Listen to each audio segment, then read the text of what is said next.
Former Winnipeg Blue Bomber quarterback, NFL quarterback, and now he's kind of a broadcast guy. Chris Streveler is joining us. Chris, thanks so much for doing this. The YouTube, it's kind of taken off here. See it like Strev, Trevor Harris, Tommy Stevens. Now I heard you got another rider coming on. Got another rider coming on. I did my interview with Keyshawn Johnson yesterday, former teammate of mine. We played together in Arizona, so excited to be dropping that one. And I'll tell you what, man, shout out to the Rider fans. These guys have been showing me a lot of love on social media, and, man, I really just appreciate them, so thank you. We appreciate you coming on here and talking some ball and all that. First, as a guy that's did the gig, right, Tommy Stevens, we're starting to talk record. Starting to talk record time. I call him the unit. But what he's doing there as a guy that's done it, and you watch these games, what are you seeing that makes him so good at that short yardage QB position, Chris? Well, it's a couple things. I mean, number one is a willingness to do that, right? It is a bit of a gritty position. You got to be willing to put your body out there, and he loves it. When I was interviewing him, I literally felt like I was just talking in a mirror because everything that he was saying back to me, I'm just like, yeah, I agree. I told him at the end, I'm like, dude, people are going to watch this and just see me smiling the entire time because I love what you're saying. So number one is a willingness. Number two is the offensive line. I mean, you look at these clips right here. Look at that dent. Look at that dent on the right side of the offensive line. I mean, as a wedge quarterback, you ain't going anywhere if they ain't getting a dent for you like that. So it's been awesome to just see that evolution of that package. And then I told them too, man, like a lot of what you're doing right now is kind of what I was doing in Winnipeg, where not only are they using you in short yardage, but at the end of game, hey, everyone in the stadium knows we're running the ball. Why not just put him in there? Let's get the running back up in the hole, lead blocking, and he's been able to generate some explosives off of that as well. So I just told him, I said, hey, man, when's the pass coming? Because I know that there's going to be a pass coming soon, and it is going to be a massive explosive play. It's going to be a big moment in the season, but they're going to break it out. It's going to hit. We have a book here on predictions. Colson, write it down. Let's hear from you. How is it going to happen? If you think, how's this pass going to happen? What kind of formation are they going to be in? What's Tommy going to do where he actually throws it? What are you going to be watching? It's probably going to be exactly what I was doing in 2018 and 19, where you go under center on a 2nd and 1, you act like you're going to run the outside wedge, drop back, and they have no safety in the middle of the field. So there you go. There goes Keyshawn Johnson streaking across the field, just literally a win route. Put it out there to him, or you release your two guys on the end. They're always doing that motion with the lead blocker, right? So instead of him blocking, now you just leak him out into the flat, and there's probably going to be nobody on him. Like, there's so many ways you could get creative with that, and I'm excited to see how that continues to evolve for them. There's still some more yards to be had. Do you think the position that Tommy's playing, are we getting more respect for that now? Because it's kind of been criticized a little bit out there. Are we starting to see more people kind of jump onto it, and maybe we're going to see teams looking for guys like you or like Tommy? It's such an important play. I mean, I said it in my recap last week on YouTube. I'm like, teams are losing and winning games on 3rd and 1s. You see it every single week. Look at Calgary last week. 3rd and 1, they go in the shotgun, they hand the ball off because they don't feel like they can go get a wedge. It happened earlier in the year with Ottawa. There's been so many teams that have lost games on 3rd and 1, and you look over at SAS, and they've turned 3rd and 1 in the wedge into a weapon, and they're scoring points off of it. So, to me, I don't think that anyone needs to be standing on the table. You just got to watch what's happening around the league.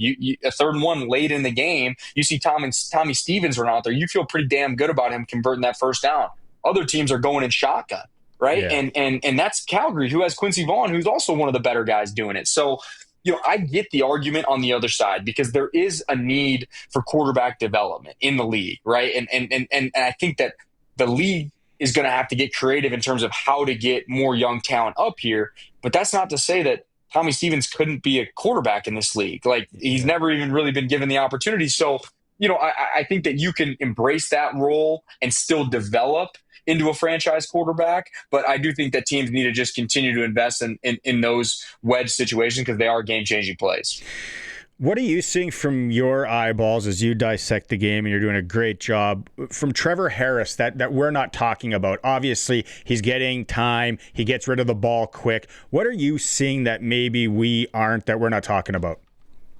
Well, I think one of the things you saw last week is, they got Schaefer Baker and they got Emilus out. And you're thinking, oh, man, this offense might take a hit. did not take a hit. And now, no, I get who they're playing and all this and that. But at the end of the day, it's still professional football. You still got to complete the ball. And I think two of the things that he does really well are he's so decisive and he gets through his reads so fast. Like I said it in my interview with him. I'm like, dude, I feel like you're on your second hitch and you're already on the backside dig. Right. And then his accuracy is great. And that's what you have to do when you are Trevor Harris. And now, you know, you don't have the same arm strength you once had. You're not the most mobile guy in the world. You got to be decisive. You got to make great decisions, and you got to be accurate with the ball. And he does that better than anybody. So it's just really, really fun to watch him do that. And then again, the way that they distribute the ball and spread the ball around on offense, everyone's going to get their touches. And I think that's why you're able to see, even with some of their top guys out, they're still spreading the ball around and putting up big numbers on offense. League-wide, when you're watching the games, obviously we got Montreal, we got Saski, Edmonton's right there. What team aren't we talking about from your lens? You know, I think those are the three right now. Actually going into last week, I was kind of standing on the table for Calgary. Like, that D-line is nasty. That defense is taking the ball away. But just to drop that game against Toronto when you take the ball away 4 times and get 4 interceptions, I'm just like, man, like, you just got to put it together. And you know, when Vernon Adams is playing clean football, that's a very, very good football team. So, you know, I still think Calgary has a chance to be a good team. They just got to be consistent with it. It's crazy, but I just feel like BC, every year they do this thing where they just sputter out the gate, and then down the stretch, here they come. You know, they're going to win third in the West and find themselves in the playoffs. And you know, it's going to be very interesting to see how the West plays out, because all 5 of those teams are very capable of making the playoffs, and they're all kind of dealing with their own situations right now. So, you know, it's going to be a lot of back and forth to go down this last half of the season. I'm very excited to see how it plays out. You've probably been asked this question a lot, but I want to hear it from you. All the rule changes that are coming, that have come, is there one that you would turf? You know, I get it all the time, man. I just did a hit with Ottawa radio before this, and you know, look. I'll just tell you where I stand on it. Okay, all the rule changes that we've seen this year have been fantastic, right? Like, I don't think maybe there's a couple people out there saying we should be winning games on missed field goals. No, like that's crazy, man. We're not winning games on missed field goals. We shouldn't have football games ending in ties, right? Play the game out. You travel all the way out to Ottawa. Let's see who wins the game. No one wants that. Teams should not be on the same sideline. That's ridiculous. Okay, so those are 3 changes this year that have been great. Okay, next year, it's going to be interesting to see how it affects gameplay. Now, the people that are saying that they are Americanizing the game, I don't see that at all. I live in America. I watch the games with people. And just because the field is going to be a little bit shorter and the goalposts will be moved back, if I turn on the game with my buddy who's never seen a CFL game, he's not going to watch that game and say, this looks like the NFL. He's going to say, what is going on? Explain the rules to me. Because there's going to be people waggling towards the line. There's going to be 12 guys on the field. There's going to be 3 downs. It's still going to be a completely different game. So let's just see how it affects gameplay. You're going to have interesting scenarios when teams are on like the 40 to the 30-yard line going in now, because our team's going to have to punt. The idea is get them to go for it a little bit more, open up the end zone with moving the goalpost back. You know, all that stuff I understand. Let's just see how it plays out. I just, you know, it does bother me a little bit when I hear people already writing them off when the rule changes we've seen this year have been great. Let's give the rest of them a chance and see how it affects the gameplay. Your buddies in the States, if they're gambling and then they see a rouge come, they're like, how did I just loot? What just happened here? Seriously, trust me, my American friends are always like, do you still have that single point up there? But what do you remember watching your first CFL game ever, whenever that was? You know, I think my first introduction to the CFL was Chris Berman doing his fastest 3 minutes. He'd always talk about the Grey Cup. And I remember watching it and being like, what is the Red Blacks? Like, I've never heard of this. This looks crazy.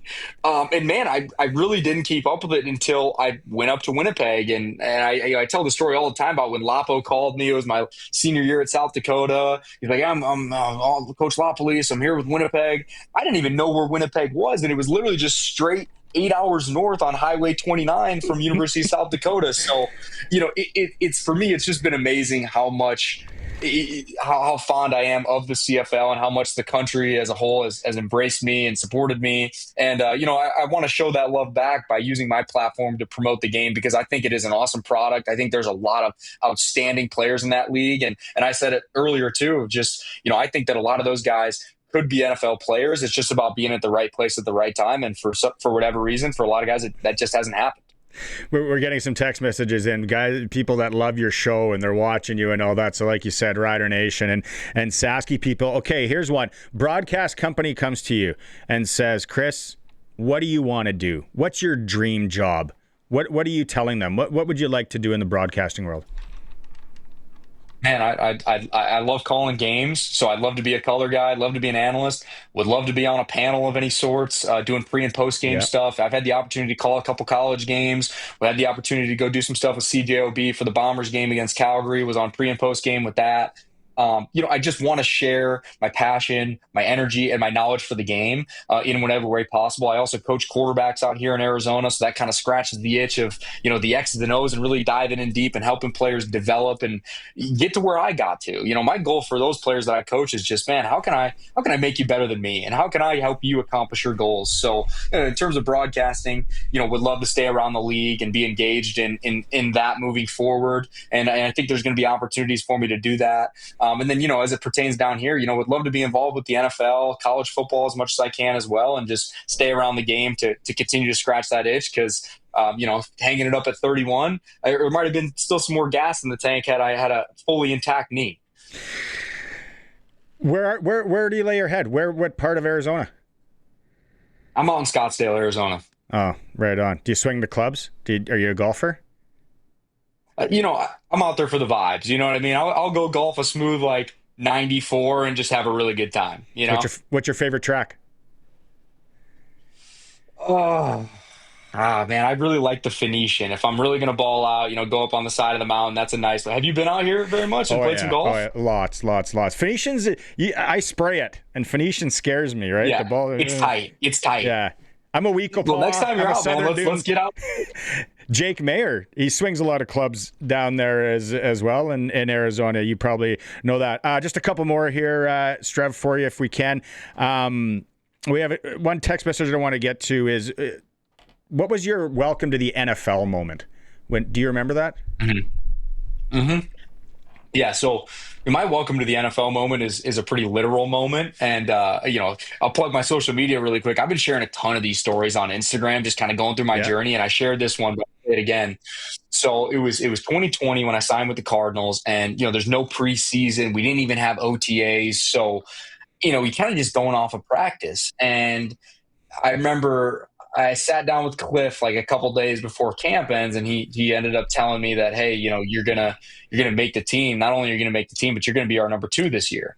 Just a life-changing moment for me and extremely exciting. But he's like, hey, just kind of keep this here. We want everyone to get through final cuts, and we don't want to get out in the media, whatever. And I'm like, yeah, no problem. So I didn't really tell anyone. So we're kind of going through final cuts, and that whole thing's going on. Obviously, I know I'm going to make the team, so I go in to the facility one morning, and there's no one really in there, because they kind of tell guys just stay at home so we can get in touch with you. We don't want you coming in and find out you get cut in a weird way. So I go in, I'm having breakfast, and there's one other guy eating breakfast as well on the other side of the cafeteria. And it's Larry Fitzgerald.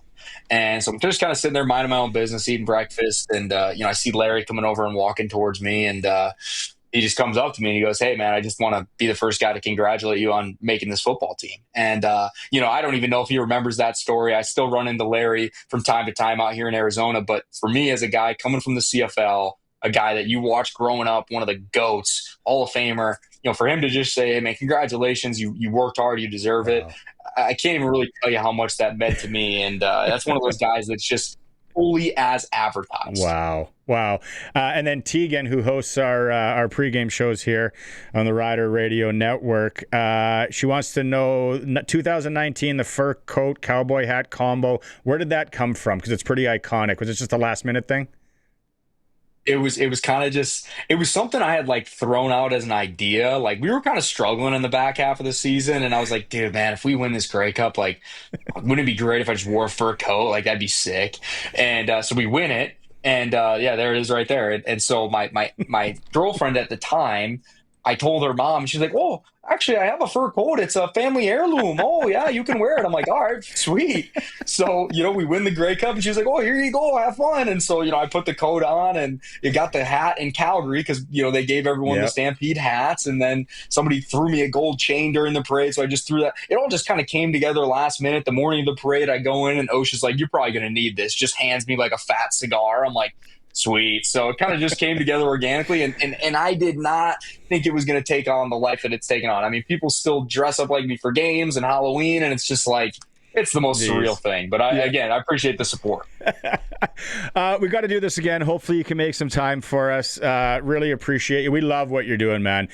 Keep doing it. Thank you, man. And I'm sure your life's going to get really busy because you are going to get one of those gigs. And now I'm either craving a Waffle House or an In-N-Out burger after all that Arizona. Hey. Yeah.